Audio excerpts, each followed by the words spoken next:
నూతనంగా ఉద్యోగాలు సాధించి పదోన్నతులు పొందిన ఉద్యోగులు మరింతగా సమాజానికి ఆదర్శంగా నిలవాలని, మహనీయుల ఆశయాలను కొనసాగించేందుకు బాధ్యతాయుతంగా వ్యవహరించాలని పలువురు వక్తలు పేర్కొన్నారు.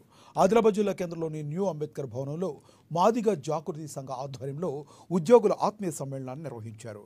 నూతనంగా ఉద్యోగాలు సాధించిన ఉద్యోగులకు, పదోన్నతులు పొందిన ఉద్యోగులకు ఆత్మీయంగా శాల్వాలు కప్పి జ్ఞాపికలను అందించారు.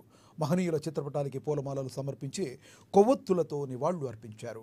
ఉద్యోగాలు సాధించడంలో పాటు వారు పడ్డ కష్టాలను, ఇబ్బందులను, కొత్తగా ఉద్యోగులు సాధించిన అభ్యర్థుల మనోభావాలను పంచుకున్నారు. భారత రాజ్యాంగ నిర్మాత బాబాసాహెబ్ ఆలోచనలు, ఆశయాల సాధన కోసం కృషి చేయాలన్నారు.